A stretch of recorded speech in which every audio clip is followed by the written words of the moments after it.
네. 현대일리베이가 7%대 약세로 거래에 마쳤고 관련주들 다 안 좋았습니다. 이렇게 찬물을 좀 끼얹은 이 내용. 김정수 전문가님, 남측 시설 싹 끌어내라. 이거 대북 모멘텀 완전히 사라지는 악재로 봐야 되나요? 약간 경협주 가운데서도 좀 구체적으로 좀 나누긴 나눠야 될 것 같아요. 이제는, 왜냐하면 네네. 경협주들이 구분할 수 있는 주식군들이 되게 많거든요. 건설주 집단이 있고, 네. 시멘트 집단이 있고, 그다음에 관광주, 관광주가 있고, 그다음에 자원개발, 네. 가스, 철도, 뭐 개성공단, 송전, 테마, 뭐 그죠? 비료. 송배전, 비료, 네. 농업. 그러니까 종목이 어마어마하게 많이 있는데요. 여기서 일단 테마로 분류될 수 있는 주식들은 분명한 악재라고 저는 봅니다. 왜 그러냐면 트럼프 대통령이 여태까지 이 정책을 발표했었을 때 가장 큰 실수로 지금 시장에서 바라보고 있는 게 뭐냐면 이제 중동 쪽 크루드군 이거 배반한 거 동맹국 버리고서 네. 미군 철수하는 요 조치거든요. 네, 네. 그러니까 요거는 장사 마인드로 접근하면 안 되고 동맹국들에 대한 이 신뢰 부분을 건든 겁니다. 그게 하나 선례가 되어서 네. 아, 저 사람은 언제든지 동맹국도 자기 이익에 따라 버릴 수 휘둘릴 있다는 수 있구나. 것가 있기 때문에 나중에 어떤 군사 행동과 관련된 부분들이 나오게 되면 분명히 동맹국들은 꺼리는 행동이 나올 겁니다. 좀 이제 순수한 마음은 안 가죠. 불리해지군요. 그죠? IS 격퇴하는데 그런 행동을 취했다는 거는 그렇죠.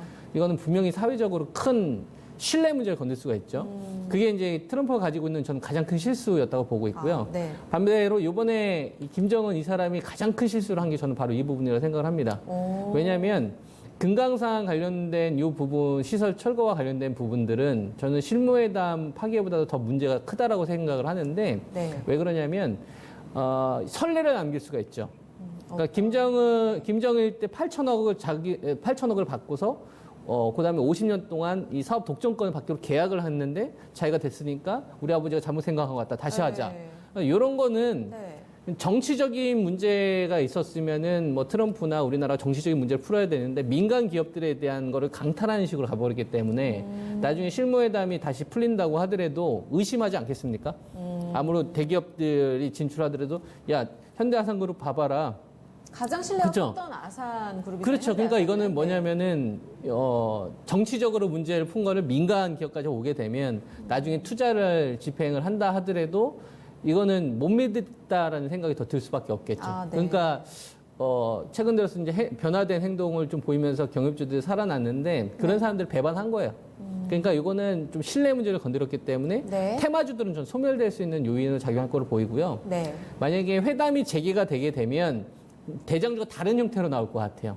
만약에 회담이 돼서 대북 제재가 가게 되면 네. 금강산 관련된 이런 부분들보다는 좀 다른 형태의 대형주가 나오지 않겠느냐 네. 이렇게 보고 있고 네. 다만 건설주라든지 이제 시멘트들 같은 경우에는 경협주에 대한 프리미엄이 사라졌으니까 지금 가뜩이나 이제 이 프리미엄이 다 빠진 상태에서 거래됐다가 여기 악재 한 번 더 맞은 거거든요. 근데 이들 기업 같은 경우에는 경협이 아니어도 먹고 살 수 있을 만한 사업적인 모멘텀이 남아 있잖아요. 네. 그러니까 뭐 중동 발주라든지 인도 쪽 관련된 수주 행정 도시 이전과 관련된 부분이라든지 아니면 SOC 투자와 관련된 부분이라든지 얘네들 그냥 상대적으로 선방하는 흐름들이 그래서 나오는 거고 다만 테마주들이 소멸시키는 요인으로는 좀 작용할 수가 있다. 그래서 예. 북미 회담이 제기가 되면 대장주가 저는 다른 형태로 나오지 않겠느냐. 그 대화에 따라 바뀔 수 있다. 그렇죠. 예. 근데 요거는 그걸 건든 거예요. 아. 지지자들을 건든 거예요. 요거는 좀 문제가 있는 거죠. 그렇군요. 이광무 전문가님은 이번 사태 어떻게 해석을 하셨을까요? 악재죠. 그것도 보통의 악재는 아니라고 생각을 합니다. 어, 물론 이제 네. 앞으로 이 모멘텀에 대한 완벽하게 사라지는 것이냐에는 아직까지는 여진이 그렇죠. 북미 둬야겠죠. 대화는 조금 다르게 그렇죠. 봐야 될 수도 있잖아요. 이렇게 확연하게 그렇죠. 이제 완전히 절단됐습니다라고 말할 수는 없겠지만은 네, 네.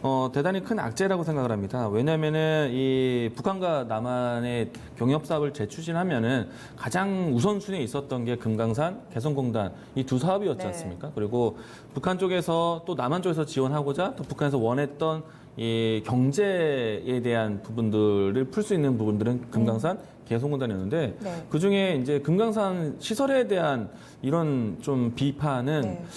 상당히 두 관계를 꺼지게 만드는 그리고 북한에서도 원했던 재료에 대한 부분들이 소실되는 거기 때문에 저는 안 좋다라고 보고요. 네. 물론 이제 이 안에서 정치적인 해석은 좀 여러 가지가 있었습니다. 김정은 위원장의 발언이 사실은 우리 남한을 대한 게 아니라 미국을 위한 메시지였다. 뭐 사실은 이게 해석하기 나름인 건데 네. 일단은 금강산이라는 것 자체를 건드렸다라는 거는 저는 이 경협주로 봤을 때 악재다라고 생각이 되고 있고요. 예. 뭐 한편으로는 오늘 철도주는 그나마 덜 빠졌습니다. 어떻게 보면은 또 반등도 나오기도 했었어요. 근데 이거는 어젯밤에 이 트럼프 대통령이 말했던 이 북한이라는 지역의 재건에 대해서 언급을 하면서 철도주를 그동안 계속 해왔었기 때문에 네. 철도주는 조금 다르겠지라는 생각으로 올라왔는데 이거는 전체적인 이 김정은 위원장의 발언은 북미 대화 혹은 남북 대화에 대한 재개 가능성에 대한 부분들을 좀 자극시켰어요. 그렇기 때문에 경협주 입장에서는 계속 원만하게 해결되고 대화되기를 원하는 위치이기 때문에 대단히 큰 악재였다 생각이 되고 있고요.